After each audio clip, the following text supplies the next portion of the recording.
Hey everybody, Rich Lang down here in the bunker at Prep U. This is a follow-up video to the video that I did about the ALICE training that we did at the high school that I work at. I've been wanting to do this video for quite a while. It's more on the preparation side than the training side, but I'm going to ask you guys and gals a lot of questions before you get yourself into these situations. Active shooting is an animal unto itself. There's 1,000 what ifs. There's 1,000 things you can do, right, wrong, and everything in between. I suppose a lot of you are wondering, this guy was just a fireman for 35 years. What does he know about active shooters? In my 35 years, I actually responded to 2 active shooter incidents. And not to get into all of them, but just so you know, both of them were domestic. Just a couple of things about it. Total of the 2 incidents, there were 7 fatalities, 0 injuries, and there were 4 people total in the 2 homes that were unhurt. Saw the whole thing go down and never moved. They were freaked out, but they never moved. One incident, the shooter had taken his own life upon our arrival. And the second one, the shooter was actually exiting the building. And so I'm told by the police that our lights on the scene actually scared him away. He was caught later and prosecuted. But, so you don't know. I do have, like I said, so I have a little background in it. Plus, I've tried to prepare as much as I can, being a concealed carry holder, for this. It's one of the reasons that we carry to stop an individual who wants to harm 1, 2, 3 people or more, or you. But what I want to do is go over some of the questions that you need to answer yourself to be prepared for these incidents. You're not carrying for other reason than to protect yourself and your family, and those are the number 1 and number 2 reasons to carry. Protect yourself and your family. If your family's with you, it's more your family. We all know that. But getting into these active shooter situations, like the people in El Paso and Dayton, and my heart goes out to them. I can only imagine what the families are feeling and what it's done to those communities. So, like I said, my heart goes out to all of you. So questions you have to ask yourself when you find yourself in an active shooter situation. Are you alone, or are you with family? Are you with friends? It makes a big difference. And for reasons that we'll get into in a little bit, but that's something you have to think about. That's a whole different mindset if you're by yourself, or if you're with your wife or your kids or whatever. What are you carrying? How much extra ammo do you have? What is the shooter or shooters using? What are they using for their attack on people? Is it a handgun? Is it a rifle? What is it? You have to think about this stuff. Do you have a clear shot at the shooter or shooters?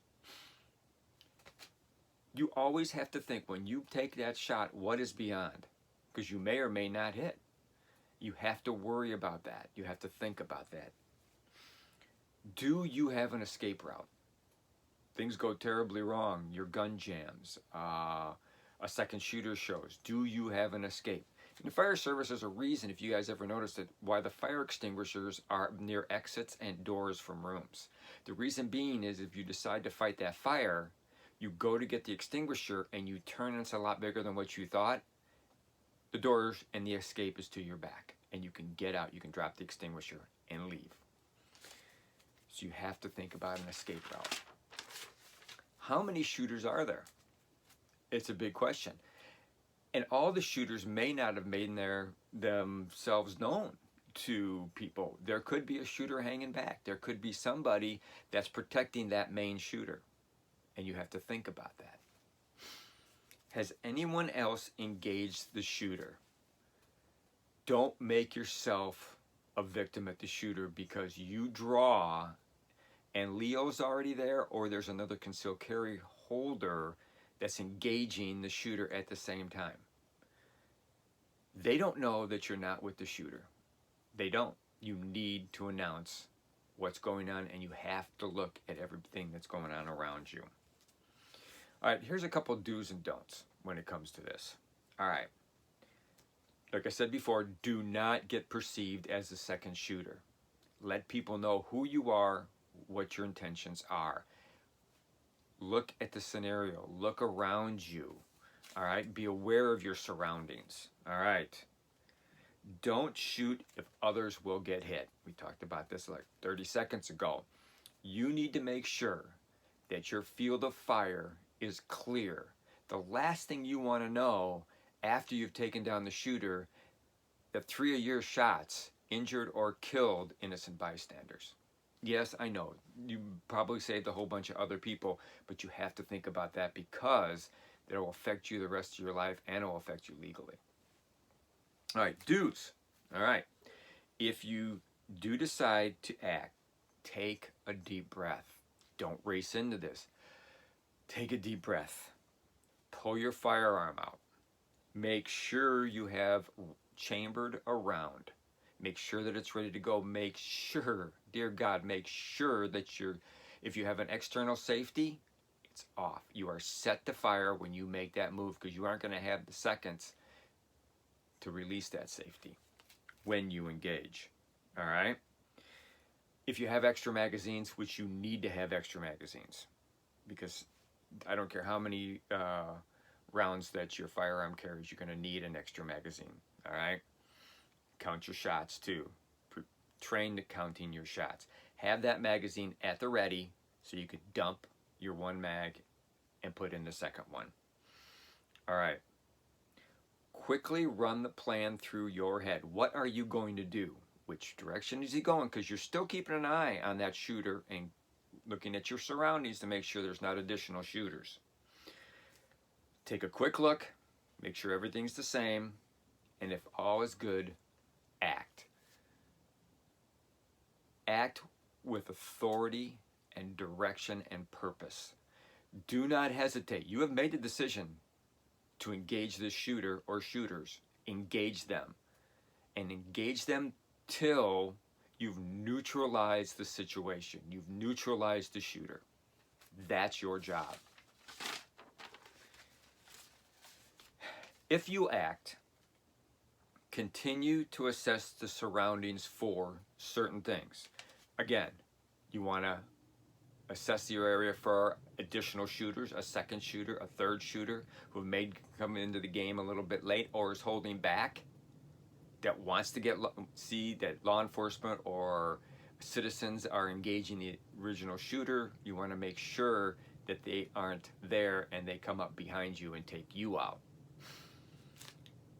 Always continue to assess for LEO responding, law enforcement officers, for those of you that don't know, but I'm pretty sure you all know. Other CCL holders. Continually watch for an escape route, okay? As you move and shoot, you are changing your locations. Make sure you have an escape route always available. Look for cover in case you have a malfunction with your firearm that you need to duck. Quickly change it and come back into action. Once you're in action, you stay in action to either until the shooter's neutralized or you're neutralized. You continue and keep up the pressure. Again, make sure your area beyond the shooter is clear. And here's something really important. And this goes to the psyche of the shooter, and this has worked in other instances where the person coming in to stop the shooter hasn't even fired a shot and that shooter has dropped his weapon. Announce yourself as you engage. Don't scream, don't yell, but come in with authority and announce either, hey, drop your weapon now. Drop your weapon now. All right? Because what that's going to do is it's going to break the concentration of the shooter, which is going to give other people time to escape. He's going to, or she is going to have to turn to where you're at, hopefully. That's going to have them drop their firearm. Lower their firearm, not drop it. It's just because their mind is like, what? because they're not expecting that. All right. It also lets others know that you are not an accomplice, that you are there to help them and take out the shooter, especially if there's other CCLs holders or Leos in the area. I know a lot of this is repetition, but I need to keep letting you know this stuff. Use a loud, commanding voice. Don't yell, don't scream, don't be mousy about it either. Loud enough because it's going to be loud and there's going to be a lot of people screaming. You're going to have gunfire. You're going to have stuff breaking. You need to be loud and let them know that you're there and why you're there. All right? Now, next question is, did you neutralize the shooter or shooters? Well, let's assume you did. All right, let's think about that. Number one, you need to secure those shooters. If they're not dead, they're still active. They could still pick up a weapon. They can still shoot back, shoot you, shoot other people. You need to secure the shooter or shooters. Cord, belt, tie them up. Get them so they can't do any harm to anybody else. Secure their firearms. All right? Get those firearms. Don't worry about fingerprints. We already know that the shooters had those weapons in their hands. You don't have to worry about that. Secure those weapons where no one else can get to them. Make sure the scene is secure. All right, constantly look around. You still have your firearm. If you have a third magazine, change to a fresh magazine. All right? Once the scene is secure, put your weapon away. Reholster it. You don't want law enforcement or other people coming in with you standing over the which they don't know are the shooters, by their weapons with your weapon in your hands. Chances are you will be taken out. Put your weapon away as soon as everything is secure. You need to take control of the scene. Everybody's looking at you right now. You've already taken control of the scene, but you need to continue to control that scene. You need to recruit others. And I don't say, hey, can anybody help it? No, you're pointing at people and saying, you, right there, dial 911, tell them what's going on, where we're at, what exit we're close to be by, all right? You, guard these shooters, watch these shooters. A lot of us in this community have medical knowledge. A lot of us carry trauma kits with us. It's nice to have this stuff if you can. Now, you're not going to always carry it, I understand that. It's, but you need to be able to have people do the little jobs for you. All right. Ask somebody to assist you with the wounded. Start assessing the wounded. Have people go to the closest entrance or exit to the mall and direct EMS and police in. You want to get them to the scene as soon as possible. Now you're going to need to triage the scene. You're going to need to look at the victims that have been shot and start assessing their injuries and do whatever you can to stop the bleeding. Don't worry about anything else. Get the bleeding stopped, because once their bleeding stops on its own, there's nothing we can do for them. You're going to stay there as you're helping with the different individuals. You need to wait for law enforcement and EMS to get there. Let them know what's going on. Also, after that, and once they've taken over the scene from you, it's time for you to sit back, decompress, take a couple of deep breaths, and prepare for a long debriefing from the police. Now, if you're able to make the call to 911 yourself, a couple of things that you want to make sure that you let them know. You want to give them your name.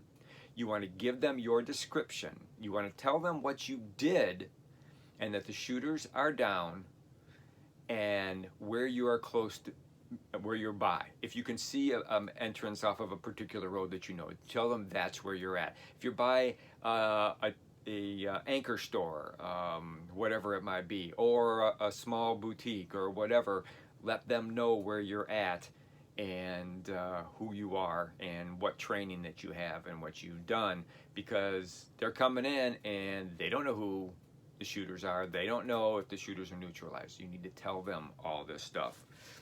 Now the question is, the other answer to that is, did you neutralize the shooters? No. Did they neutralize you? Are they still on the run? These are a lot of things you have to think of. Did you run out of ammo? Those I can't answer. Those it's just going to be you know, minute by minute, second by second. As I've said in other videos, there's a general that once said that you can have all the best battle plans in the world, but once that first shot is fired, those battle plans go out the window, because there's so many different ways that that battle can go. And it's the same thing with an active shooter incident. As I said at the beginning of this, there are 1,000 what ifs. I mean, we could, you know, I could go on and on and on. If you had one of those diagrams where you follow, you know, yes, no, I mean, you couldn't even draw it. You have to train with your weapon. You have to train changing your magazine. You have to instill in your brain what you're going to do. Go place and think about this. Think about what could happen. That's all you can do. And even the best training in the world, it's going to be difficult at best. But what are your priorities when it comes to all this stuff? You have two priorities in your life, being a concealed carry holder. To protect your family, number one, and yourself, number two. That's it. That's your job. Your job is to protect your family. And if it's to get your family and get the hell out of there, that's what you do. Do you come back in? Do you want to come back in later? Well, that's up to you. Your number one responsibility is your family. It's not the people that are being shot. It's not to the shooter. It's not to anybody else. Your family and you are your priorities in life. Protecting others, that comes, you know. It all depends. If you leave and you protect yourself or your family, I get it. There's no shame in that. You know, not everybody can handle a situation like that. Yeah, I get that. I don't know what I would do if I was in that situation. We don't know. You know, so, I mean, basically that's it. With the active shooters, there are a lot of questions that you have to ask yourself. They're legitimate questions. There's probably a ton more legitimate questions and things that you would do other than what I said. Also for you, if you get stuck in there and you don't have your weapon, do not ever hide. Get out. Number one, a moving target is extremely hard to hit. Ask anybody that goes hunting or shoots clays or traps and stuff like that. It's hard. And the faster you move and the crazier you move, the better chance you have to get out of there. Do not hide in a corner. You are a sitting duck. It's proven over and over and over again. If you go into a store, think about where you're at. Are you at a first level store? Go straight through the store, past the employees, out the back door, and gone. Don't worry about your car. Don't worry about your presents. Don't worry about the stuff that you just bought. Get out. Don't hide. It doesn't work. That's the number one thing. Get out. Get away. All right. So that's my take on what you can do for active shooters and how you can protect yourself and your family. As always, I hope you pass this video on to other people. I hope it's activated some brain cells on what you want to do in a situation like this. So I hope you liked the video. If you did like the video, please like it. Please make comments. I love comments, and we can always do a active shooter 2.0 to bring up some of your comments. And when you do comment on YouTube, other people see them, so I think that's really very important. If you're not a subscriber, please subscribe. I think I just said it a minute ago. Please pass this video on to other people that you think would like it.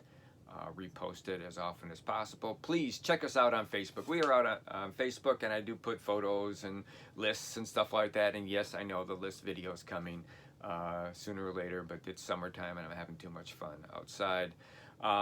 So for now, like we always end our videos, is be aware of your surroundings, because it's going to save your life and your family's life knowing what's going on at the mall, at school, at work, and wherever. Be prepared to be on your own for up to 48 hours in times of crisis or disaster. And always, please, please prep like your life depends on it, because we all know that it does. Thank you.